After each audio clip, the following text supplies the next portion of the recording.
হয়েছি, উপস্থিত হয়ে কিছু কথা শোনা এবং বলার তৌফিক দান করেছেন আল্লাহ তাআলা। এজন্য আল্লাহ তাআলার দরবারে দিলের অন্তঃস্থল থেকে শুকরিয়া আদায় করি, আলহামদুলিল্লাহ। আজকে যেহেতু প্রথম ক্লাস, আমাদের প্রথম দার্স, এই জন্য ভূমিকা স্বরূপ সামান্য কিছু কথা বলার চেষ্টা করবো ইনশাআল্লাহ।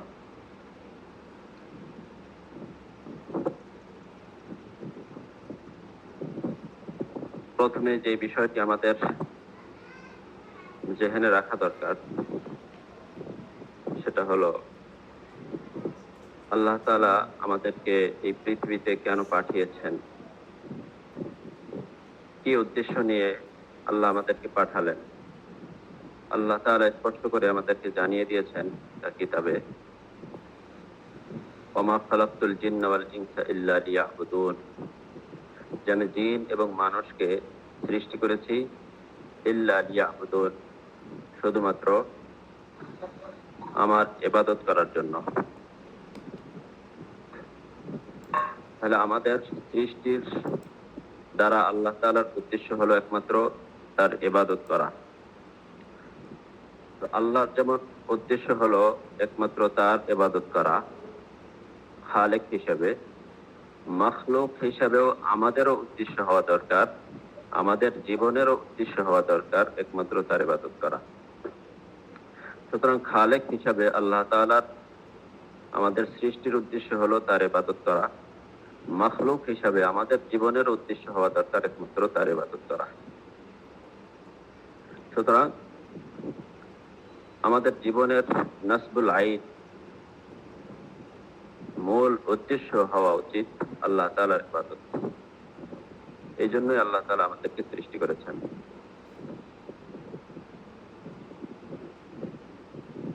এখন কথা হলো ইবাদত কি জিনিস।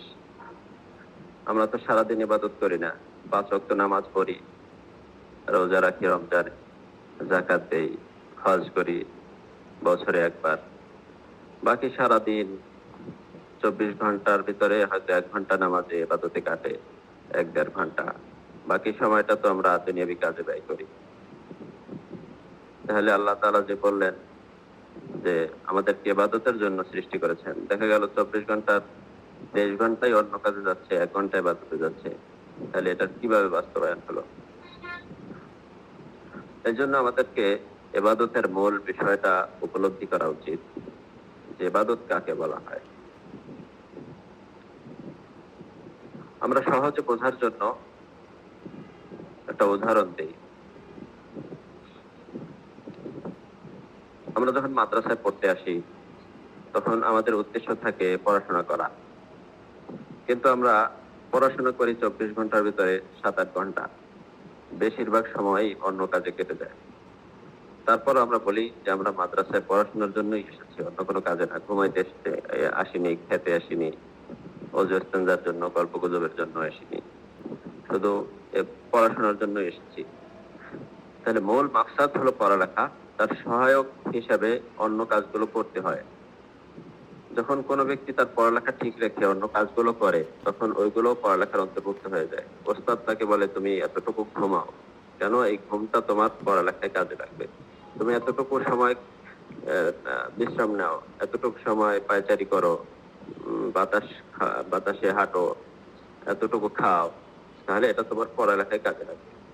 তো ঠিক সেভাবে আল্লাহ তাআলা আমাদেরকে, মূল উদ্দেশ্য তো ইবাদত, কিন্তু ইবাদতের সাথে ইবাদতকে পরিপূর্ণভাবে করার জন্য যে কাজগুলো করতে হয় সেগুলো দিয়ে আমাদেরকে দুনিয়াতে রেখেছেন, যাতে করে আমরা আমাদের উপার্জন, আমাদের ছেলে মেয়ে, আমাদের ঘর সংসার সবকিছু দ্বারা আমরা ইবাদতের সাহায্য নিতে পারি।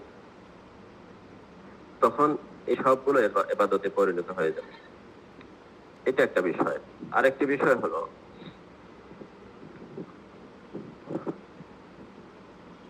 আমরা ইবাদত করতে গেলে সে ইবাদতের নিয়ত, মাকসাদ, ইখলাস ঠিক রাখতে হয়। এটাকে আমরা সহজ ভাষায় বলতে পারি যে দুনিয়ার বুকে 2টা মন্ত্র আছে। একটি মঞ্চ হলো আবদিয়াতের মঞ্চ, মাকামুল আবদিয়া। আরেকটি মঞ্চ হলো মাকামুল মাদিয়া। তো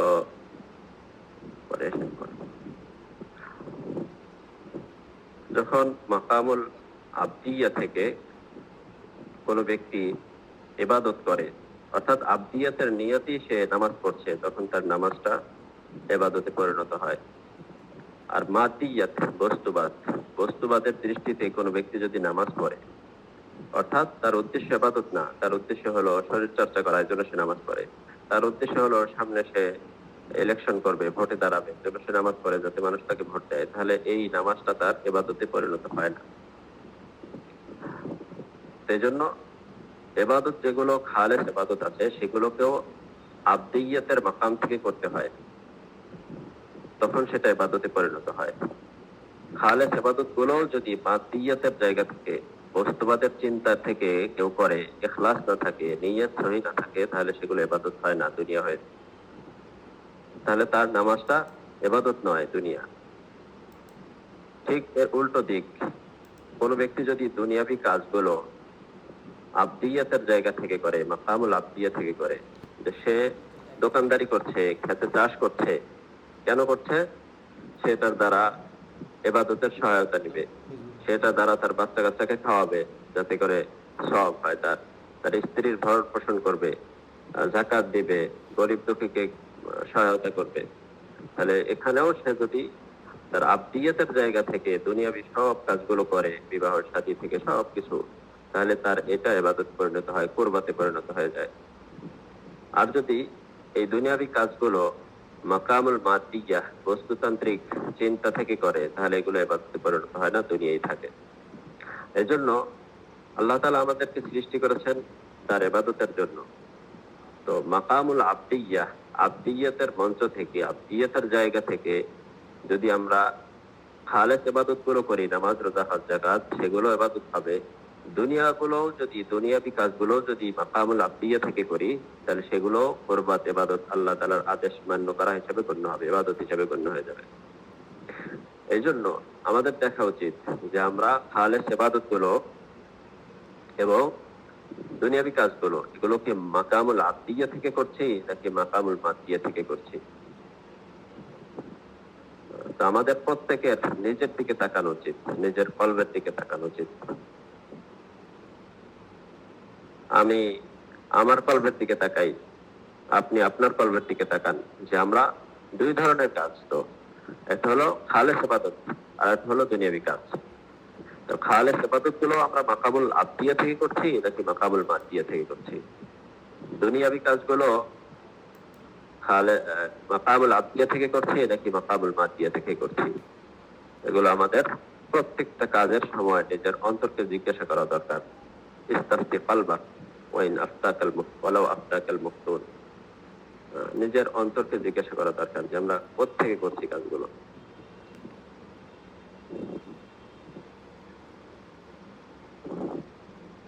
তো এই বিষয়টা আমরা যদি ভালোভাবে উপলব্ধি করতে পারি, তখন আল্লাহ তাআলা যে আমাদেরকে সৃষ্টি করেছেন ইবাদতের জন্য, সেই সেই জায়গাটা আল্লাহ তাআলা এই আমাদের থেকে যে চাওয়া পাওয়া, এটা আমরা পূরণ করতে পারবো। এই জন্য আমাদের এই বুঝ ফিকহ, এটা অর্জন করা দরকার, যাতে করে আমরা আল্লাহ তাআলার সঠিকভাবে ইবাদত করতে পারি, মাকামুল আবদিয়া থেকে আব্দ হয়ে ইবাদতটা করতে পারি। এই জন্য না জানা থাকলে তো আর করা যায় না। একটা মানুষ নামাজ পড়ছে, খালেস ইবাদত, যেটা খালেস ইবাদত, নামাজ, রোজা, নামাজের মতো এত মহান একটি ইবাদত, সেটা সে আবদিয়াতের জায়গা থেকে না করলে তার ইবাদত বলে গণ্য হবে না, সেটার দ্বারা কোনো সওয়াব পাবে না। কিয়ামতের দিনে এই নামাজ তার মুখে ছুঁড়ে মারা হবে, তার কোনো কাজে আসবে না। যত সে সওয়াবের কাজ করুক, ইবাদত করুক, মাকামুল আবদিয়া থেকে না করলে কোনো কাজে আসবে না এগুলো। এগুলো তো হাদিসেই আছে। ইমাম আবু হানিফা রাহিমাহুল্লাহ তাআলা ফিকহের সংজ্ঞা দিয়েছেন, আল ফিকহু মারিফাতুন নাফসি মা লাহা ওয়া মা আলাইহা। যে ফিকহ বলা হয় মারিফাতুন নাফস, নিজেকে জানা, মা লাহা তার কি অধিকার আছে, এবং মা আলাইহা তার উপরে অন্যের কি অধিকার আছে। নিজের হক, অন্যের হক, অর্থাৎ নিজেকে জানা। এই কথা ইমাম আবু হানিফা রাহিমাহুল্লাহ তাআলা তার আল ফিকহুল আবসাত নামক কিতাবের ভিতরে উল্লেখ করেছেন।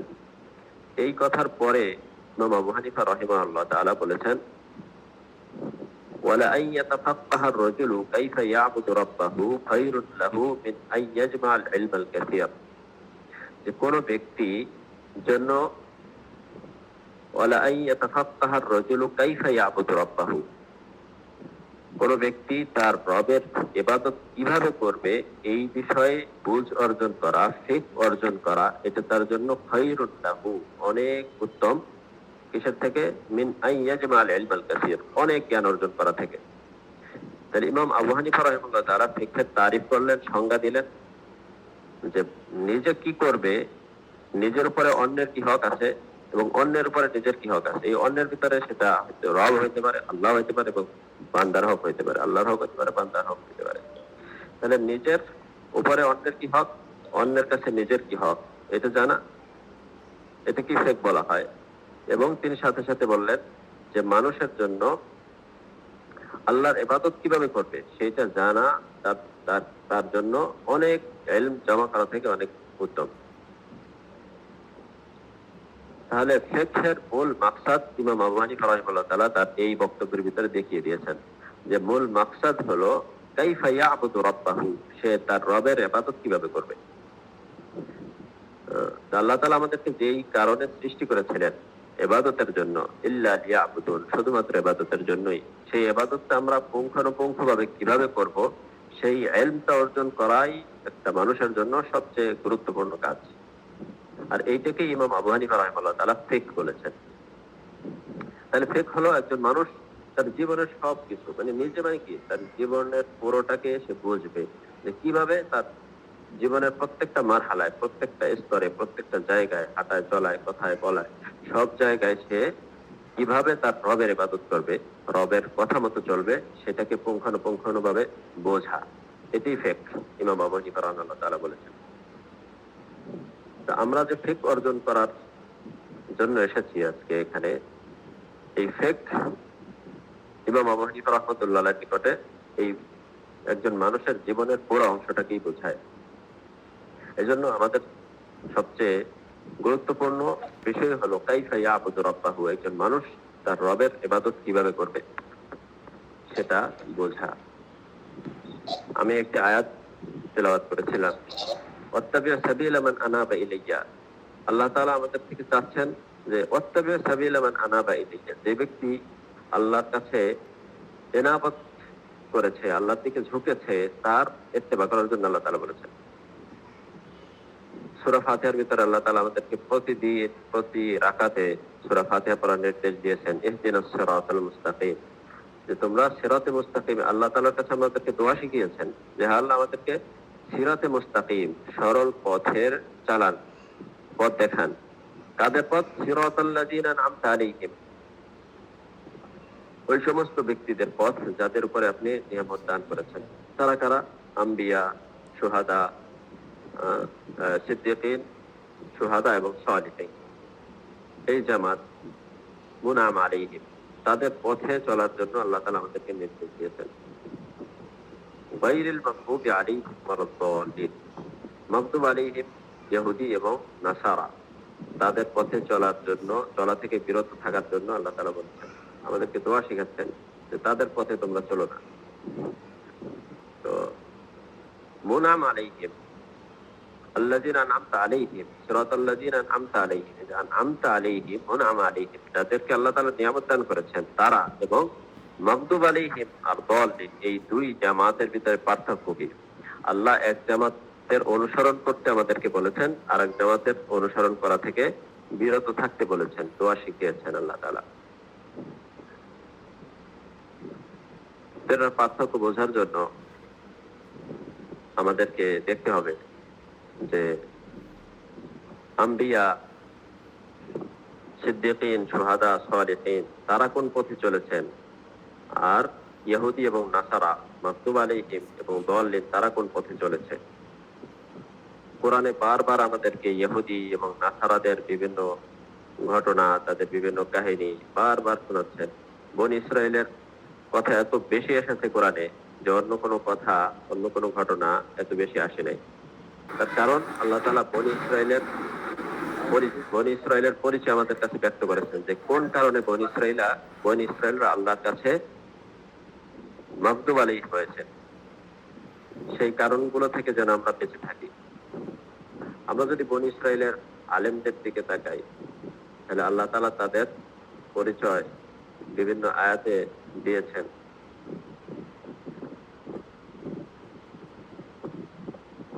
যে তারা কি করেছে। আয়াতটা ভুলে গেলাম। আচ্ছা, আমি আয়াতটা একটু দেখে নেই। এর মাঝে আর একটা কথা বলি। ফিকহ, ইমাম আবু হানিফা রাহিমাহুল্লাহ তাআলা যে ফিকহের কথা বলেছেন, আমরা বললাম যে মারিফাতুন নাফসি মা লাহা ওয়া মা আলাইহা। ইমাম আবু হানিফা জীবনের পুরোটাকেই ফিকহ বলেছেন। এই জীবনের পুরোটা বলতে কি বোঝায়, আমাদের ওলামায়ে কেরাম এটাকে ভাগ করেছেন, কেউ 3 ভাগে, কেউ 4 ভাগে। তার একটি ভাগ হলো, 1 নাম্বার হলো ইমানিয়াত, 2 নাম্বার হলো আখলাকিয়াত, 3 নাম্বার হলো ইবাদাত। তাহলে আমাদের জীবন সংক্রান্ত ইসলামী যে বিধান সেগুলো সম্পর্ক হয়তো ইমানিয়াতের সাথে, অথবা আখলাকিয়াতের সাথে, অথবা ইবাদতের সাথে। তাহলে ইমাম আবু হানিফা রাহমাতুল্লাহ আলাইহি যে মারিফাতুন নাফসি মা লাহা ওয়া মা আলাইহা বলেছেন, তার দ্বারা তিনি এই 3টা স্তরকে বুঝিয়েছেন, তিনটাকে ফিকহ হিসেবে নিয়েছেন। এজন্য ইমাম আবু হানিফা রাহিমাহুল্লাহ তাআলা ইমানিয়াতের ব্যাপারে উনি কিতাব লিখেছেন, যার নাম দিয়েছেন আল ফিকহুল আকবার। অর্থাৎ ঈমান ও ফিকহ, সেটা হলো ফিকহুল আকবার। আর আখলাকিয়াত, এটাও ফিকহের অংশ, এটার নাম হলো আল ফিকহুল আওসাত, অর্থাৎ মধ্যবর্তী ফিকহ। আর ইবাদাত, এটাকে বলা হয় আল ফিকহুল আসগার। এই 3টা অংশ। তাহলে এই 3টা অংশ সবগুলোই ফিকহের অন্তর্ভুক্ত।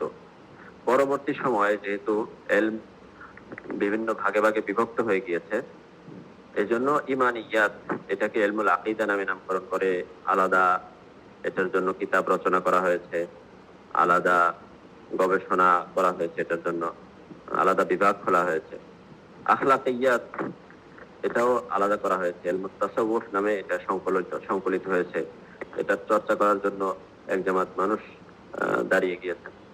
ইবাদাত, এটাকে আলাদা করে এটার সংকলন করা হয়েছে। এটাকে এখন আমরা ফিকহ নামে চিনি।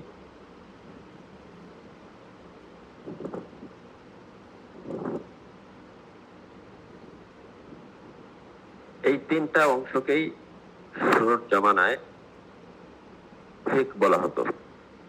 পরবর্তীতে যেহেতু শাখা প্রশাখা বাড়তেই থাকে, সকল জ্ঞানের ক্ষেত্রেই এটা দেখবেন শাখা প্রশাখা বাড়ে। একসময় ডাক্তার ছিল, একজনই সবকিছু দেখতো, সব রোগের ওষুধ দিত।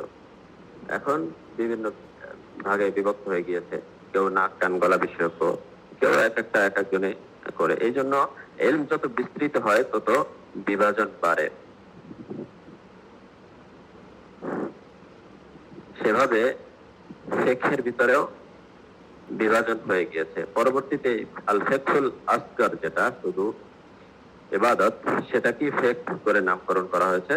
আর বাকিগুলো ইমানিয়াত এবং আখলাকিয়াত, এই দুটোকে ইলমুল আকীদা বা ইলমুল আকায়েদ বা ইলমুল কালাম করে নামকরণ করা হয়েছে। আর ইলমুল আখলাক, এটাকে ইলমুত তাসাউফ করে নামকরণ করা হয়েছে।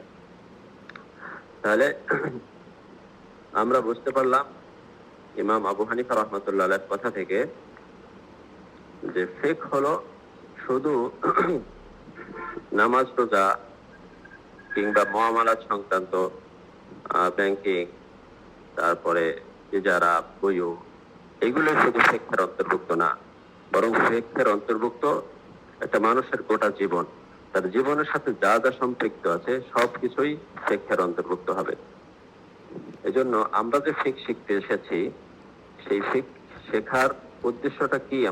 আমাদের এই উদ্দেশ্য হওয়া দরকার ইমাম আবু হানিফা রাহিমাহুল্লাহ যেটা বলেছেন যে কাইফা ইয়াবুদু রাব্বাহু, যে কিভাবে একজন মানুষ তার রবের ইবাদত করবে সেটা শেখা।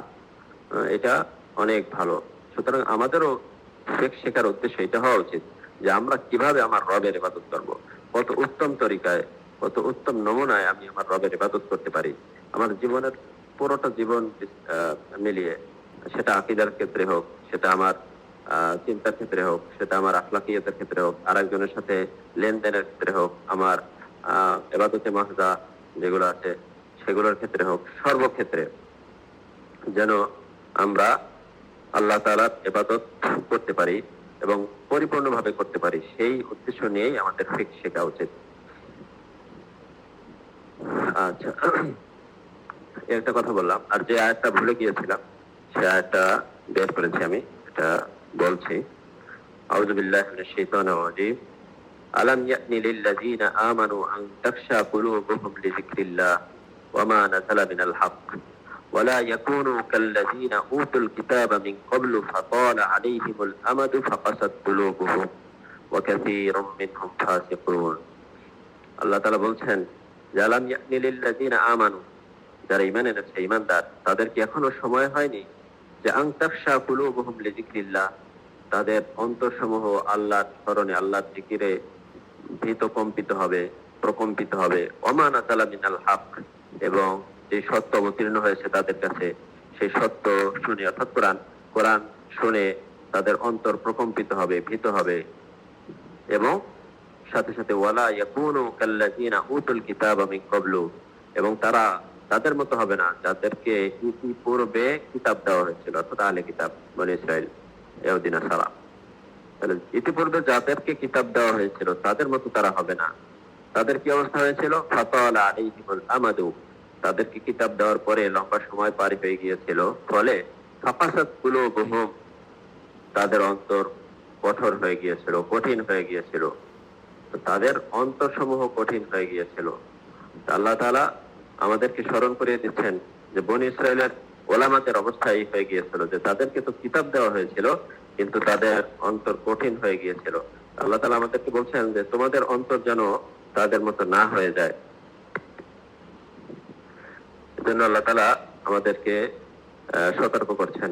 বনী ইসরাইলের কত ঘটনা কোরআনের ভিতরে উল্লেখ করেছেন শুধু এই সতর্কবাণীর জন্যই, যেন আমরা বনী ইসরাইলের মতো না হয়ে যাই। এই বিষয়ে একটা বইয়ে লেখা হয়েছে যে বনী ইসরাইলের কি কি বিষয় আমাদের ভিতরে, মুসলিম উম্মার ভিতরে প্রবেশ করেছে। একটা হাদিস আছে না যে বনী ইসরাইল যেই পথে যাবে মুসলিম উম্মাহ সেই পথেই যাবে। এমনকি যদি বনী ইসরাইল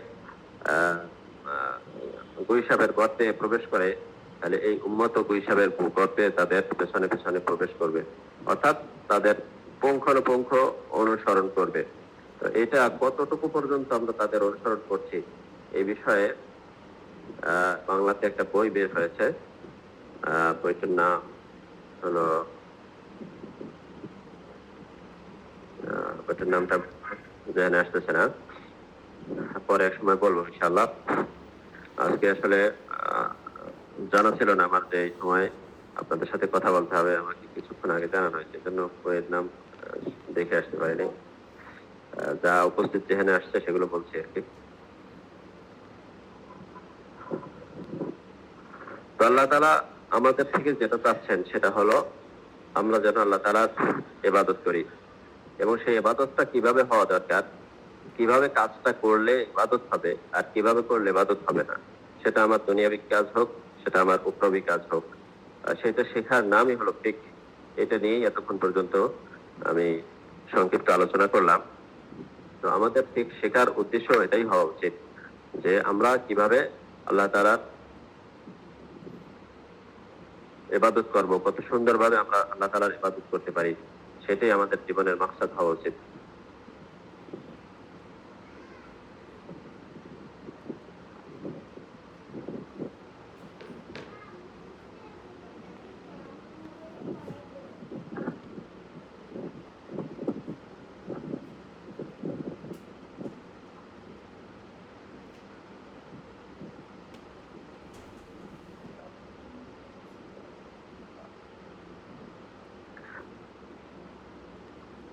আল্লাহ তাআলা বনী ইসরাইলের ওলামাদের অবস্থা বর্ণনা করে আরেকটি হাদিস আর আরেকটি আয়াত আল্লাহ তাআলা বলেছেন, আমি তেলাওয়াত করছি। আউযু বিল্লাহি মিনাশ শাইতানির রাজীম। মাসালুল লাযীনা হুম্মিলুত তাওরাতা সুম্মা লাম ইয়াহমিলুহা কামাসালিল হিমারি ইয়াহমিলু আসফারা বি'সা মাসালুল কওমিল লাযীনা কাযযাবু বিআয়াতিল্লাহ ওয়াল্লাহু লা ইয়াহদিল কওমায যালিমিন।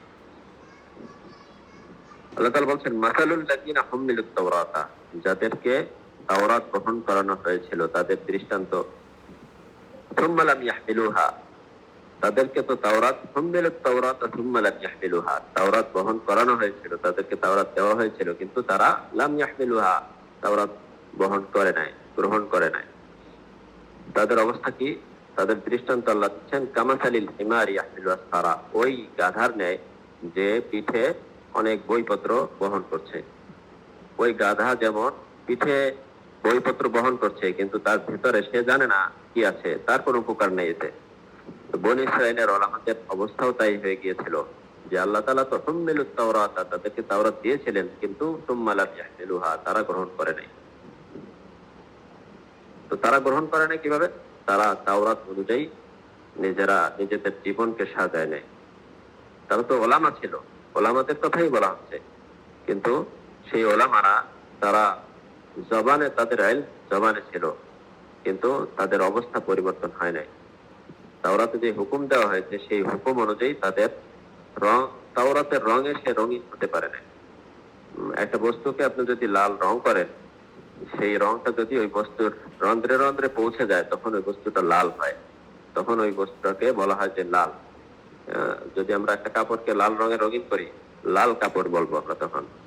আর যদি রংটা শুধু উপরে লেগে থাকে, ধারা দিলে চলে যায়, উড়ে যায়, তাহলে ওই কাপড়টাকে লাল কাপড় বলে না। এজন্য যাদেরকে ইলম দেওয়া হয়েছে, এই যে হুম্মিলুত তাওরাতা, ইলম তো দেওয়া হয়েছিল, রং তো কাপড়ে দিয়েছে, কিন্তু কাপড় রংটাকে চষে নাই। তো ওই আলেমদের অবস্থা এরকম হয়েছে, তাদেরকে তো তাওরাতের ইলম দেওয়া হয়েছিল, কিন্তু তারা ওই ইলমকে চষে নেয় নাই নিজেদের ভিতরে। তা আমাদের অবস্থাও অনেকটা এখন এরকম হয়ে যাচ্ছে, যে আমরা মুখে মুখে তো অনেক জ্ঞান শিখি, কিন্তু সেটাকে আমরা ভেতরে চষে নেই না। নিজেদের হাল তৈরি হয় না, নিজেদের শুধু ফলই থাকে, মুখে মুখে জ্ঞান থাকে, ফিক থাকে, ফতোয়া থাকে, কিন্তু নিজেদের ভেতরে প্রবেশ করে না। তো আল্লাহ তাআলা এই জাতির সম্পর্কে বলছেন, বি'সা মাসালুল কওমিল লাযীনা কাযযাবু বিআয়াতিল্লাহ, বনী ইসরাইলদের ওলামাদের সম্পর্কে বলছেন। তো যাই হোক, দুইটা আয়াত বললাম বনী ইসরাইলদের ওলামা সম্পর্কে আল্লাহ তাআলা যেগুলো বলেছেন। তো আমরা যেন ওই যে গায়রিল মাগদুবি আলাইহিম ওয়ালাদ দাল্লিন, মাগদুব আলাইহিম এবং দাল্লিনের মতো না, আমরা ওলামা হিসেবে যেন তাদের বনী ইসরাইলের ওলামাদের মতো না হই, যে কোরআন তো আমাদেরকে দেওয়া হলো, কিন্তু কোরআনের রঙে রঙিন হলাম না। আমাদেরকে তো ইবাদত করতে বলা হলো, কিন্তু আমি নামাজও পড়ি, সবকিছু করি, কিন্তু সেটা ইবাদত যদি না হয়, চিন্তা করতেও ভয় লাগে যে আমি সারা জীবন নামাজ পড়লাম, সারা জীবন রোজা রাখলাম, মানুষকে ইলম শিখাইলাম, কত কিছু করলাম, কিন্তু সেই কাজগুলোই যদি ইবাদত না হয়, তখন কিয়ামতের দিন আমার অবস্থা কি হবে ভাবতেই ভয় লাগে। এজন্য আমাদের ফিকহ অর্জন করার উদ্দেশ্য যেন এটাই হয়, যে কাইফা ইয়াবুদু রাব্বাহু। ইমাম আবু হানিফা রাহিমাহুল্লাহ তাআলা যেটা বলেছিলেন, যে কিভাবে একজন ব্যক্তি তার রবের ইবাদত করবে, সেইটাকে ধারণ করার জন্য আমরা ফিকহ শিখবো, ইলম শিখবো। এটাই আল্লাহ তাআলা বলেছেন, ওয়াত্তাবিউ সাবিলা মান আনাবা ইলাইয়া, তোমরা তাদের অনুসরণ করো, তাদের ইত্তেবা করো যারা আমার দিকে এনাবত করেছে, ঝুঁকেছে। তো সেই রঙে রঙিন হওয়ার জন্যই যেন আমরা ফিকহ অর্জন করি। তো আজকে এ পর্যন্তই থাক, অনেক সময় হয়ে গিয়েছে। মাহাদি ভাই কি আছেন? জি, শুক্রিয়া মোহতারাম। হ্যাঁ, অনেক সুন্দর আলোচনা করেছেন খুব অল্প সময়ের মধ্যে। তো আজকের আমাদের প্রথম দরস, আমরা বেশি আর এর চেয়ে আলোচনা নেব না। আমরা চাচ্ছি যে সাথীদের থেকে কিছু প্রশ্ন নেওয়ার জন্য, তাদের কোনো সুবিধা অসুবিধা আছে কি না। তো হজরত, আপনি লিভ নিতে পারেন, কোনো অসুবিধা নেই। আমরা আর কিছু সময় কন্টিনিউ করব এবং এরপরে আজকে ক্লাসটি শেষ করব। আচ্ছা, ঠিক আছে, ইনশাআল্লাহ। জি, শুক্রিয়া মোহতারাম। আসসালামু আলাইকুম রহমতুল্লাহ। ওয়ালাইকুম আসসালাম রহমতুল্লাহ বরকাত। তো সম্মানিত অতিথি যারা আপনারা আজকে আছেন, আমাদের এখানে অনেকজন, তো আমাদের যারা ভর্তি হয়েছেন আর অনেকেই আছেন অতিথি হিসেবে আছেন। আপনাদের যদি কোনো প্রশ্ন থাকে আমাদেরকে প্রশ্ন করতে পারেন, আপনাদের প্রশ্ন আমরা নিব। এরপরে আমাদের ক্লাসটা, আজকের ক্লাসটা শেষ করব। আমাদের ইফতা বিভাগ সম্বন্ধে আপনাদের যদি কোনো জানার থাকে, কোনো প্রশ্ন থাকে, অবশ্যই করতে পারবেন, কোনো সমস্যা নেই। জি, আপনার মাইক অন করে প্রশ্ন করুন। আসসালামু আলাইকুম রহমতুল্লাহ। ওয়ালাইকুম আসসালাম রহমতুল্লাহ। জি, বলছিলাম যে আপনাদের বিভাগে কি ক্লাসের সিস্টেমটা কেমন, ক্লাস রুটিনটা সপ্তাহে কয়দিন ক্লাস হবে নাকি দেখি। জি জি জি জি, হ্যাঁ, আমাদের এখানে ক্লাসের সিস্টেম সম্বন্ধে একজনে জানতে চেয়েছেন। আমাদের এখানে ক্লাস হবে সপ্তাহে 2 দিন, শুক্রবার এবং শনিবার এশার নামাজের পরে 1 ঘন্টা করে ক্লাস হবে। হ্যাঁ, আমরা দরস হবে, আমাদের যে কিতাবগুলো দরস হবে 4টা কিতাব, আমরা ওই কিতাবগুলো উল্লেখ করে দিছি। ফতুয়া শামীর মোকদ্দমা, এরপরে উসুলুল ইফতার উপর একটি কিতাব যেটাকে শরহে উকুদ বলা হয়, সেটা দরস হবে, এবং কাওয়াইদুল ফিকির উপরে একটি কিতাব যেটাকে আমরা আশবাহ ও নাজায়ের বলি, সেটা পড়ানো হবে, এবং আরও একটি কাওয়াইদের কিতাব পড়ানো হবে, সেটা আমরা সামনে বলবো। আমিউল ইহসান সাহেবের একটা কিতাব আছে, ওটাও হতে পারে, অথবা আল মাদখাল থেকেও আমরা ওইখানে 100 কায়দা আছে, সেটা আমরা আলোচনা করতে পারি। এই হলো আমাদের দর্শী কিতাবগুলো। এখানে অনেক ইফতা বিভাগ আছে, তারা দেখবেন যে শত শত কিতাব দিয়ে রাখছে। আসলে ইফতা হলো কিতাব পড়াপড়ির নাম না, ইফতা হলো ফতুয়া লেখা এবং শেখা। হ্যাঁ, তো সেজন্য আমরা এইটার বেশি গুরুত্ব দেব যে ফতুয়া লেখা এবং শেখার ব্যাপারে, কিতাবের তর্জমা পড়ানোর জন্য ইফতাটা না। আর এই ক্ষেত্রে অনেকে ভয় পাচ্ছেন যে 100 ফতুয়া কীভাবে লিখবো। সেটা যদি একটু সহজেই আমি ব্যাখ্যা করে দিই, যে আমরা প্রতি বাব থেকে 10টা ফতুয়া করবো, আমরা ফতুয়াগুলো দেখাবো। দেখানোর পরে আপনারা ওই সেই ফতুয়াগুলো করতে পারবেন আর কি। যেরকম কিতাবুত তহারাত থেকে ফতুয়াগুলো কীভাবে লিখতে হবে ওগুলো আমরা প্র্যাকটিক্যালি দেখাবো। দেন আপনারা ওইভাবেই ওটা থেকে আরেকটু সংযোজন বিয়োজন করে আপনারা লিখে আমাদেরকে পাঠাবেন। এভাবে প্র্যাকটিস করতে করতে আপনাদের অভ্যাস হয়ে যাবে। সহজে যদি উদাহরণ দিয়ে বলি, নুরানিতে যেরকম বাচ্চাদেরকে ক খ অক্ষর লেখায়, ঠিক ওই রকমেরই আমরা দেখাবো। আপনারা শুধু লিখবেন, নিজের হাতে সাহস করবেন, আমাদের কাছে পাঠাবেন, আমাদের ওস্তাদরা দেখে দিবে। এরকমের প্রত্যেক বাব থেকে কিতাবুস সালাত, তহারাত, জাকাত, হজ, নেকা, তালাক, এগুলো থেকে 10টা করে করলে বছরে আপনার 100-র বেশি হয়ে যাবে। এগুলো কোনো কঠিন কাজ না, অনেক সময় লাগবে এমনও না। সপ্তাহে 2টা করলেও 50, সপ্তাহে 100 ফতুয়া লেখা হবে। কিন্তু অনেক অনলাইন ইফতা হয়ে গেছে, তারা 30টা মাত্র করাবে, দেখবেন যে ওখানে লেখা আছে 30টা 40টা। হ্যাঁ, ছাত্ররা করে 5টা 10টা এরকমের, কিন্তু আসলে ওইটা ইফতা হয় না। ওইটা আপনি ওই দাওরার মতো একটা ক্লাস হলো, যে কিছু ক্লাস ধরলাম অ্যান্ড বছর শেষে একটা সার্টিফিকেট নিলাম। তো আশা করি আমি একটা প্রশ্ন জিজ্ঞেস করছেন, আমি আরও সাথে কয়েকটা আপনাদের জানা প্রয়োজন এমন প্রশ্ন উত্তর দিয়েছি। আর কারো কোনো প্রশ্ন আছে কিনা একটু বলতে পারেন। বলছিলাম যে আপনাদের ভর্তির হাদিয়া এবং জি জি জি জি জি আপনার মাসিক জি জি জি জি জি আমি ব্যাখ্যা করছি, বুঝতে পেরেছি। যে আমাদের এখানে ভর্তি ফি আজকে রাত্র পর্যন্ত 1000 টাকা, তো আমাদের ভর্তি ফি একটা অফার 500 টাকা চলতেছিল, এটা আজকে রাত্র 12টা পর্যন্ত চলবে। এরপরে টাকাটা বেড়ে যাবে আগামীকালকের থেকে। আর আমাদের মাসিক বেতন হচ্ছে 500 টাকা, পরীক্ষার ফি 500 টাকা, এবং সনদের জন্য আপনাকে সনদ এবং পাগড়ির জন্য দিতে হবে 500 টাকা। এই হলো আমাদের টাকা, পুরোটাই বলে দিলাম। অনেক জায়গায় আছে কম নেয়, 200 টাকা, 300 টাকা, 150 টাকা নেয়, এরকম ইফতা বিভাগ আছে, দেখুন আপনাদেরকে নক দিবে। তো আপনারা দেখে শুনে যেখানে ভালো মনে হয় ভর্তি হতে পারেন, কোনো অসুবিধা নেই। কিন্তু যারা কম নেয় বছর শেষে পরীক্ষার সময় পরীক্ষার ফিস বাড়িয়ে ধরে, এবং মনে করেন যে সনদের জন্য 2000 2500 টাকার নিচে দিবে না। হ্যাঁ, সনদ আটকে রাখবে। মোটামুটি আপনি যেখানেই পড়েন আপনার টাকা খরচ হবে।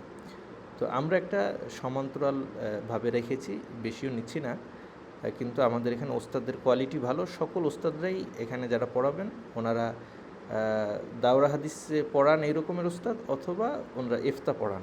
এবং আমাদের ওস্তাদদের অধিকাংশ ওস্তাদই বাহিরে লেখাপড়া করা, যেরকমের পাকিস্তান করাচির লেখাপড়া করা উস্তাদ আছেন, তিনি আগামীকালকে ক্লাস নেবেন। তারপরে দেওবন্দে লেখাপড়া করা উস্তাদ আছেন, নদওয়াতে লেখাপড়া করা উস্তাদ আছেন, মার্কাজুদ দাওয়া থেকে ফারেগুরা উস্তাদ আছেন। আমি আপনাদের সাথে আসছি সার্টিফিকেট শরিয়া অ্যাডভাইজার এবং অডিটর। আমি বাহরাইন থেকে এটা সার্টিফিকেট কমপ্লিট করেছি। সেটা হচ্ছে এই যে বিভিন্ন ব্যাংক বিমা শারিয়া বোর্ডের নিয়ে যেসব ওলামায়ে কেরাম কাজ করেন ওগুলো নিয়ে আমার লেখাপড়া করা।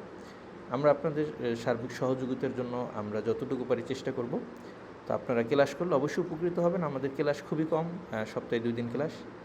আর হাদিয়ার ব্যাপারটা বললাম। এরপরে আপনাদের আর যদি কোনো প্রশ্ন থাকে সেই প্রশ্ন আমি নিব। আরেকজন একটু যদি প্রশ্ন করতেন। জি, আসসালামু আলাইকুম। জি। হুজুর, আমি একটা প্রশ্ন করতেছি যে এখন আবার আমি ভর্তি হতে চাচ্ছি, কিন্তু আমার বড় ভাই 1 মাস পরে ভর্তি হতে পারবে কিনা, 1 মাস পরে বা এরকম। আচ্ছা, আপনার বিষয়টা আমি বুঝতে পেরেছি। আসলে 1 মাস পরে ভর্তি হলে ভর্তি তো আমরা নিতে পারি, তাতে কোনো সমস্যা নেই। আপনিও ভর্তি হইতে পারবেন, কোনো সমস্যা না।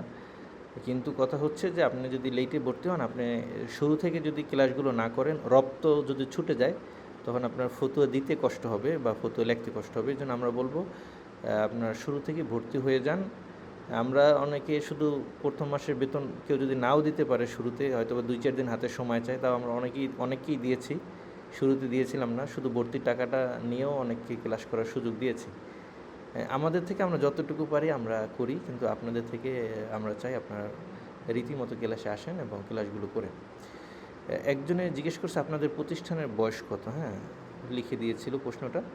আমরা 3 বছর যাবত এইভাবে অনলাইনে পড়াই। হ্যাঁ, আমাদের আরও উস্তাদরা আছেন, বড় উস্তাদরা আছেন, ওনারা পড়ান। তো সেখানে আমরা ইফতা ভর্তি পরীক্ষার কোচিং করাইতাম আগে। হ্যাঁ, এটা হয়তো আপনারা জানেন না, তখন তো আপনারা নিশ্চিত মতে পড়তেন। যেরকম মার্কাজুদ্দাওয়া, তারপরে ঢালকানগর বা হাটাজারি, এই ধরনের বড় বড় মাদ্রাসায় যারা পড়তে চায়, ভর্তি পরীক্ষা পড়তে চায়, তাদের জন্য রমজানের ব্যাপী আমরা অনলাইনে কোচিং করাতাম। তো সেখানে আমাদের হাসিবুর রহমান সাহেব থাকতেন, ডক্টর হাসিবুর রহমান সাহেব, তিনিও মাঝে মাঝে ক্লাস নিতেন। তো এইবার আমাদের এই প্রোগ্রামে হুজুর নাই, কারণ ওই অনেকে বড়োদেরকে দেখে আসে, দেন দেখা যায় বেশি ব্যস্ত যারা, তারা বেশি ক্লাস নিতে পারে না, এই জন্য অনেকেই তখন মন খারাপ করে। তো এই জন্য আমরা এমন ওস্তাদদেরকে এখানে রেখেছি যারা সবাই ক্লাস নেবে এবং সবাই যোগ্য এবং সবাই ভালো লেখাপড়া করে, বাহিরের লেখাপড়া করে। অনেক ইফতা বিভাগ আছে যে অনেক বড়দের নাম দিবে, ওনাদের দিয়ে একদিন ক্লাস নেবে, ওনাদের একটা ভালো একটা হাদিয়া দিবে, ছাত্ররা দেখবে হ্যাঁ বড়রা ক্লাস নিচ্ছে, 1 মাস পরে আর কাউকেই খুঁজে পাবে না। হ্যাঁ, আমরা এভাবে করি না। আমাদের এখানে যারা ক্লাস করবেন সবাই আপনারা বুঝতে পারবেন তারা প্রত্যেক ফোনের উপরে যোগ্য এবং খুবই জ্ঞানী মানুষ, তাদের কথার মধ্যে অনেক জ্ঞান পাওয়া যায়। তো আশা করি প্রশ্নের উত্তরটি বুঝতে পেরেছেন। আপনাদের আর কোনো প্রশ্ন আছে কিনা যদি একটু বলতেন। জি, আসসালামু ওয়ালাইকুম আসসালাম। জি। একটা প্রশ্ন, এই মানে তিনি ক্লাস করান জি জি আমাদের উস্তাদ, শুধু এই ওনার যদি সম্ভব হয় তাহলে একটু ভিডিওতে যাতে চেহারাটা দেখা যায় আর কি, একটু আচ্ছা এরকম আচ্ছা হলে জি ভালো জি হতো। জি জি জি জি জি আপনার প্রশ্নের উত্তরটা আমি দিচ্ছি। হ্যাঁ, মানে একটা ভিডিও ওই যে চালু করতে গেলে যে আমরা কিছু সমস্যার সম্মুখীন হই। হ্যাঁ, এর মধ্যে একটা সমস্যা হচ্ছে যে অনেক উস্তাদরা যারা ডেস্কটপে ক্লাস নেবেন, মানে আমরা যেটা কম্পিউটার বলি, কম্পিউটারে আলাদা একটা ভিডিও চালু করতে হলে তখন আলাদা একটা ক্যামেরা বসাইতে হয়, ওয়েব ক্যাম। একটা ক্যামেরাতে 3,500 থেকে 4,000 টাকা দাম। ওইটা করতে হয় এবং ক্লাসটা মনে করেন নেওয়ার সময় এমনিই তো রুম বন্ধ রাখতে হয়, আশেপাশে যাতে কোনো নয়েজ না আসে, তারপরও দরজা টরজা বন্ধ রাখতে হয় যাতে অন্য কাউকে পিছন থেকে হেঁটে গেলে না দেখে আর কি। হ্যাঁ, তো জি ঠিক আছে, জি জি এছাড়া যদি যদি সমস্যা হয় তাহলে হ্যাঁ একটু বলি, এছাড়া যদি ল্যাপটপে নেয়, অনেকে ল্যাপটপের ক্যামেরাটা ভালো না। হ্যাঁ, তো এটা একটু খারাপ দেখা যায়, এই জন্য অনেকেই নিতে চায় না। আর একটা আছে, অনেক সময় ওস্তাদরা মোবাইলে ক্লাস নেন, যে সময় যে অবস্থায় থাকেন আর কি। তো যখন মোবাইলে ক্লাস নেন তখন মোবাইলটা হাতে রাখতে হয় বা অনেকক্ষণ হাতে রাখাও সম্ভব হয় না, নিচে রাখতে হয়, সেক্ষেত্রে ওই ক্যামেরাটা অন করা যায় না। যেরকম আজকের আমরা ক্লাস নেওয়ার সময় যে একটা সমস্যার সম্মুখীন হয়েছি, আমাদের যে মাহমুদ ইউসুফ সাহেব ক্লাস নিয়েছেন, তার হঠাৎ করে ল্যাপটপে আমরা লিঙ্কটা পাঠাতে পারছিলাম না, ট্রান্সফার করে ক্লাসের লিঙ্কটা। তো এই জন্য একটু 5 মিনিট লেট হয়ে গেছে। তখন আমি তাকে বললাম যে আপনি তাহলে গুগলের ওই যে গুগল মিটটা মোবাইলে ডাউনলোড করে নেন এবং মোবাইলে ক্লাসটা নেন। তো তখন তিনি মোবাইলে ক্লাসটা নিলেন। তো এই সময় মোবাইলটা ছিল হাতে। তো এমন একটা পরিস্থিতিতে মনে করেন যে ওই ক্যামেরাটা অন রাখতে হলে হাতে জায়গায় রাখতে হয়। হ্যাঁ, তো ওস্তাদরা বড় মানুষ, তো ওনাদেরকে এইভাবে সবাইকে বলা যায় না। তো আপনারা ওস্তাদদেরকে দেখবেন না যে এমন না, আমরা দেখাবো, ওনাদের যেদিন সুযোগ হয় আর কি ওনারা ক্যামেরাটা অন রাখবে। আশা করি বিষয়টি বুঝতে পেরেছেন।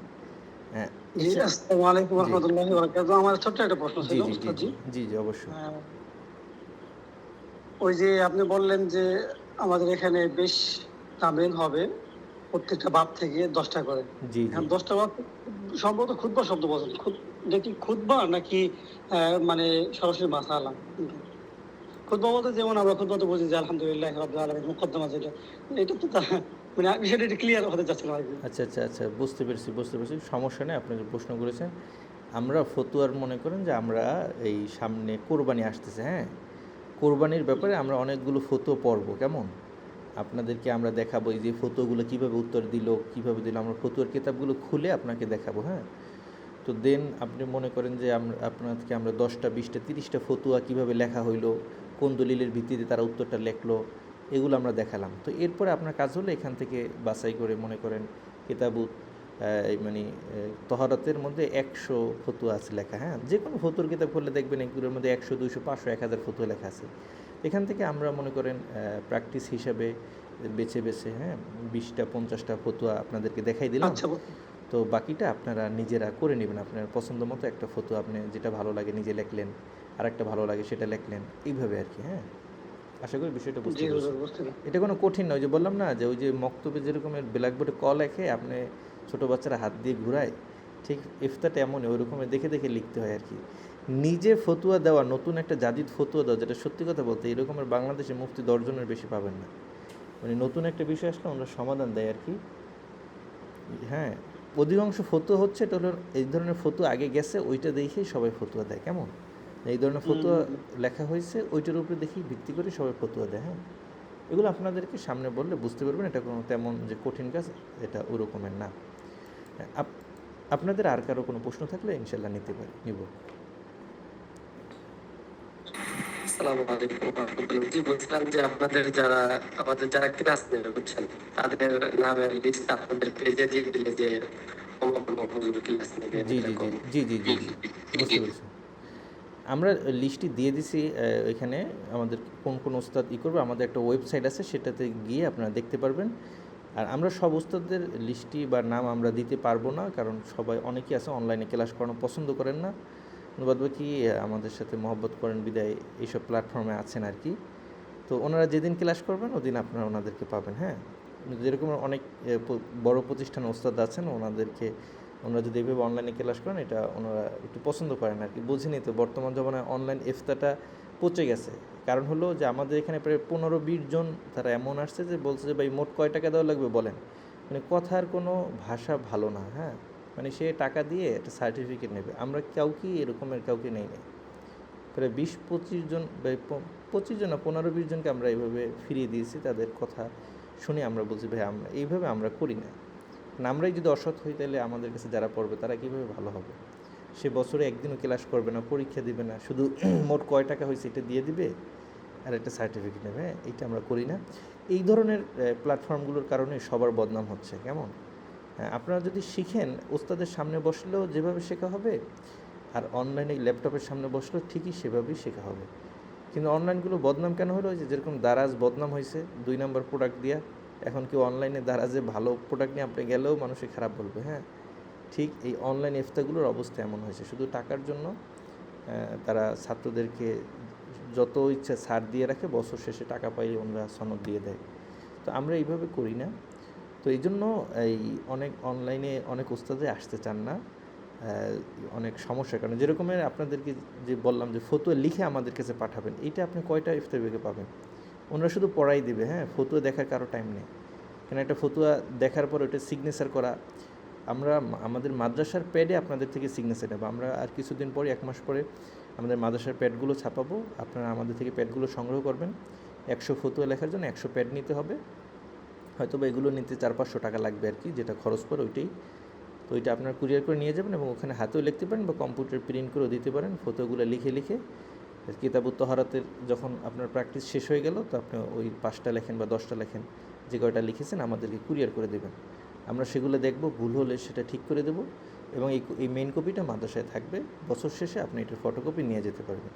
ইফতা পড়ার বড় একটা ডকুমেন্ট হলো যে আপনি ইফতে কয়টা ফতুয়া লিখেছেন এবং সেই ফতুয়াগুলোতে ওস্তাদের সিগনেচার আছে, এটি আপনার বড় পুঁজি, হ্যাঁ। কিন্তু এটা অনলাইন ইফতাতে আসলে হয় না। তো আমরা সেটা করি, এই জন্য আমরা আমাদের ওস্তাদদেরও পরিশ্রম আছে, এই জন্য আমরা যে টাকাটা নিই তার থেকে কম নিতে পারি না। কারণ পরীক্ষার খাতা দেখাইতে হলে ওস্তাদদেরকে যেরকম একটা পেমেন্ট দিতে হয়, এটা দেখার জন্য ওস্তাদদেরকে একটা পেমেন্ট দিতে হবে। হ্যাঁ, তো সেক্ষেত্রে আমরা যারা এগুলো করে না তারা মনে করেন 150 টাকা রাখলেও ছাত্রদের থেকে কোনো অসুবিধা নেই। হ্যাঁ, একটু ছাড় দিলে মনে করেন অনলাইন ইফতার 300-500 ছাত্র নেওয়া যায়, কিন্তু যদি আপনি একটু কড়াকড়ি করেন ছাত্র তখন আর আসবে না। এইটা হচ্ছে সমস্যা। আমরা দীর্ঘদিন যাবত এগুলোর সাথে আছি, তো এই হলো ছাত্রদের অবস্থা। মদন পড়তে বললে সবাই চলে যায়, ক্লাসে আসতে বললে 2 জন 1 জন দিয়ে শুরু করতে হয়। তো আশা করি আমরা ক্লাস কমে নিয়ে আসছি, মাত্র সপ্তাহে 2 দিন ক্লাস, আপনারা নির্দিষ্ট সময়ে উপস্থিত হবেন। উস্তাদরা মতন কোনো দিন কেউ যদি পড়তে বলেও আপনারা পড়বেন, ভুল হলেও সমস্যা নাই, এখন তো শেখার সময়, উস্তাদ বলে দেবে, আপনাকে তো আর কেউ চিনতেছে না এখানে। হ্যাঁ, তো এই বিষয়গুলো আপনারা যদি খেয়াল রাখেন, আমাদেরকে সহযোগিতা করেন, তাহলে প্রতিষ্ঠানটা সুন্দরভাবে চালানো সম্ভব। জি, অনেক কথাই বলে ফেললাম, আপনাদের আরও যদি কারো কোনো প্রশ্ন থাকে একটু করতে পারেন।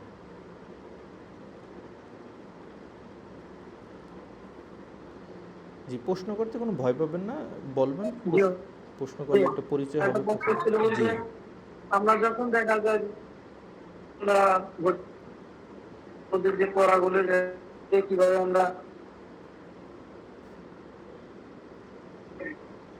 জি, আপনার নেটওয়ার্কটা একটু দুর্বল বিধায় আমরা আপনার কথা বুঝতে পারি নাই। আপনি যদি কষ্ট করে লিখে দিতেন তাহলে হয়তো বা আমরা বুঝতে পারতাম। যে বলতে চাচ্ছিলাম যে আমাদের যদি 1 মাস পরে যদি আমরা ভর্তি হই, বা কেউ দেখা গেছে যে তার সমস্যার কারণে 1 মাস বা 2 মাস পরে ভর্তি হলো, ইচ্ছা আছে কিন্তু 1 মাস পরে ভর্তি হয়েছে, যে 1 মাসের মধ্যে যে পড়াগুলো গেছে এরপরে যে কিভাবে আমরা নিতে পারি, বা কোনো না নেওয়ার। জি, জি, জি, আপনার প্রশ্নটা বুঝতে পেরেছি। আসলে পিছনের ক্লাস পাওয়া যাবে কিনা, হ্যাঁ, এইটা একটা কথা। তো ভাই আসলে আমরা ওই ক্লাস রেকর্ড রাখি, মাঝে মধ্যে ক্লাস রেকর্ড রাখি না যে এমন না। আমাদের যখন সুবিধা হয়, কারেন্ট থাকে, এটা রাখার চেষ্টা করি। কিন্তু দুঃখের বিষয় হলো কেউ এই রেকর্ড ক্লাস খুলেও দেখে না। ইউটিউবে আপলোড করলে দেখা যায় কয়জনে দেখছে। হ্যাঁ, মনে করেন যদি ক্লাস রেকর্ড দেওয়া শুরু করি আজকে থেকে, কালকে থেকে আর কেউ ক্লাসে আসবে না, যে পরে দেখে নেব, ক্লাসেও আসবে না, দেখবেও না। তখন একটা মনে করেন যে সমস্যা সৃষ্টি হয়, উস্তাদদের মনেও কষ্ট পায় যে আসলে ক্লাস আসি, ছাত্ররা নাই। হ্যাঁ, তো এই জন্য আপনার ক্লাসে আসার চেষ্টা করবেন। আর আমরা অনুরোধ করব যে আপনার ভালো হচ্ছে আপনার শুরু থেকেই ভর্তি হয়ে যাও, কেমন, লেট না করা, এটা হলে ভালো। এখানে তো আহামরি অনেক টাকা নিচ্ছে এমন তো আর না। জি, না না, তারপরে কখনো দেখা যায় যে ব্যস্ততার কারণে হয়তো আমরা ক্লাস করতে পারি নাই, পরে দিয়ে স্ক্রিনশট বা আপনার যদি রেকর্ড থাকে জি, জি, পাঠায় আচ্ছা, আচ্ছা, বললে তো আচ্ছা, পাঠিয়ে দিতে হবে নাকি? জি, জি, জি, এইটা একটু বলি। সেটা হচ্ছে কি, আমাদের এই যে জুমে আপনার মনে করেন জুম টাকা দিয়ে কিনলে, প্রিমিয়াম কিনলে 5 GB পর্যন্ত রেকর্ড করা যায় জুমে। হ্যাঁ, 5 GB রেকর্ড করা যায়, বা একটা ক্লাস রেকর্ড করলেই 5 GB হয়ে যায় ভাই, বুঝতে পারছেন? তো ক্লাস তো শত শত ক্লাস হয়, এই এত ক্লাস ওই নিতে হলে অনেক জায়গায় নিতে হয়, আমাদের টাকা ডলারের পরিমাণ অনেক বেড়ে যাবে। কথা বুঝতে পারছেন? কস্টিং অনেক, কিন্তু সে কস্টিং অনুযায়ী আমাদের কোনো ফলাফল নেই।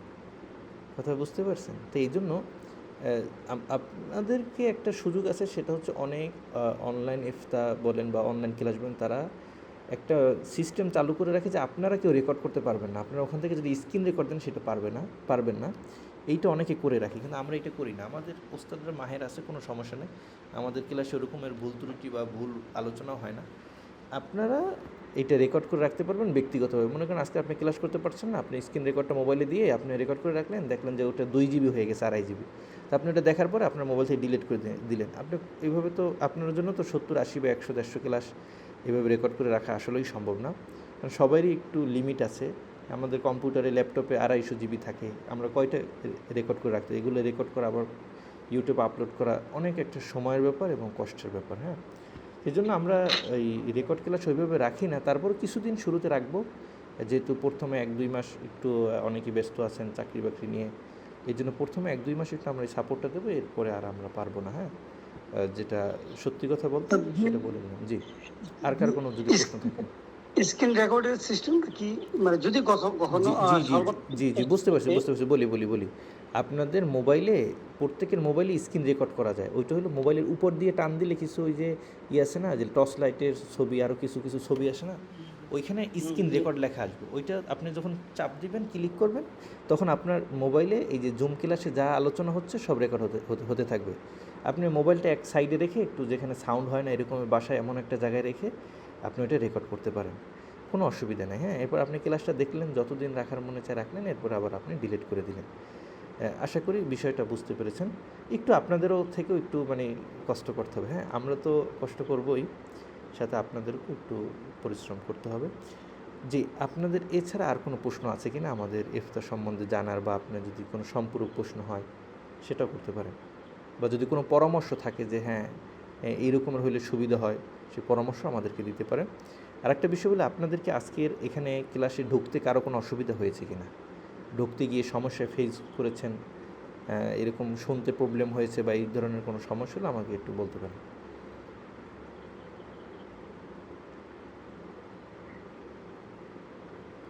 জি আলহামদুলিল্লাহ, সুন্দরভাবে শোনা যাচ্ছে। জি জি শুক্রিয়া। জি, আসসালামু আলাইকুম। জি, ওয়ালাইকুম আসসালাম। যে উস্তাদ জি, মানে প্রতিদিন কি আমরা এভাবে ঢুকতে পারবো ক্লাসে নাকি? আমরা ক্লাসে লিঙ্ক দিব, ওই যেই লিঙ্কটা দিব ওই লিঙ্কে ক্লিক করে আপনারা ঢুকতে পারবেন, আপনাদের আর কোনো ঝামেলা নাই। ঢোকার পরে আপনারা শুধু সবাই মাইকটা শুরুতে অফ রাখবেন, এতটুকু কাজ হলো আপনাদের। যে মানে ওই যে মানে ওই আপনাদের যে ওই হোয়াটসঅ্যাপে যে নাম্বার আছে এই নাম্বার থেকে হ্যাঁ আমাদেরকে লিংক দিবেন, প্রতিদিন নতুন করে লিংক দেওয়া হবে নাকি? হ্যাঁ হ্যাঁ, আমরা লিঙ্ক দেব, নতুন করে লিঙ্ক দিব, জি, জি। বুঝতে পেরেছেন। এবং আমরা এই যে আমাদের যে এখানে স্ক্রিন শেয়ার দেবো, দিলে আপনারা বই দেখতে পারবেন। হ্যাঁ, আপনাদের এখন একটু দেখাই দেই আমরা কিভাবে শেয়ার দেব। এই যে দেখেন, আমরা যদি স্ক্রিন শেয়ার দেই তাহলে আপনি আমার স্ক্রিনটা দেখতে পারবেন, ঠিক আছে? এই যে একটু দেখেন।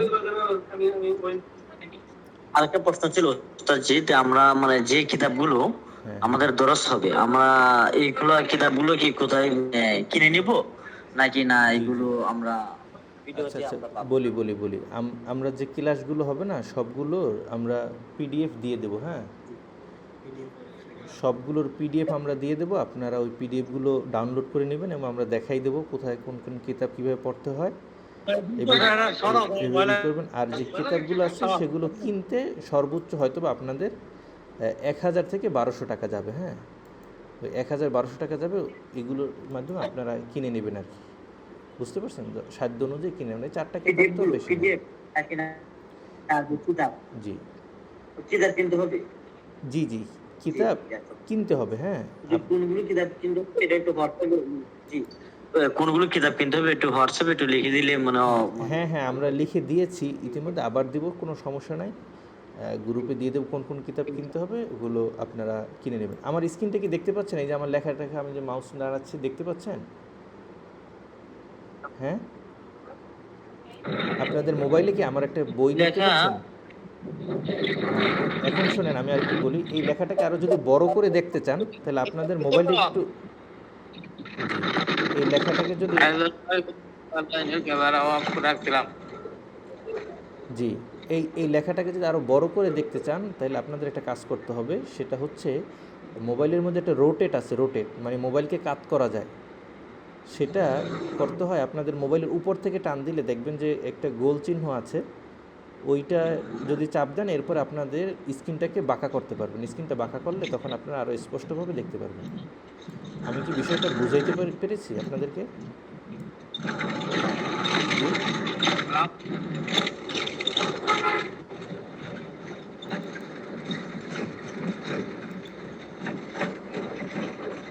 সত্য প্রশ্ন, আপনি ওই যে বললেন না কিতাব কিনতে হবে, এখন মানে ওই মাঝখানে ঝামেলা কিংবা পিডিএফ পাওয়া যাবে না সবগুলো। ব্যক্তিগতভাবে কিনলো সবাই, কিন্তু পিডিএফ থাকলে সাধারণত জানি এখন সব কিতাবের প্রায় পিডিএফ পাওয়া যায়। আমরা পিডিএফ দিয়ে দেবো, সবাইকে পিডিএফ দেবো। আজকের যেরকমের একটা পিডিএফ দিয়েছি, বাকি সব কিতাবেরই পিডিএফ দেবো, কোনো সমস্যা নেই। কেমন? জি জি জি। আপনাদের আর কোনো প্রশ্ন? আচ্ছা, আমার স্ক্রিনটা দেখতে কি কারো কোনো অসুবিধা হয়েছিল? আমি যে স্ক্রিনটা দিয়েছিলাম এখন বন্ধ করেছি, এখন বন্ধ করেছি। এইটাকে আপনি আরও স্পষ্ট দেখতে চাইলে যেটা বললাম, আপনার মোবাইলটাকে একটু কাত করা শিখতে হবে, যে কাত করলে কীভাবে দেখা যায়। হ্যাঁ, এইটা যদি আপনি শিখে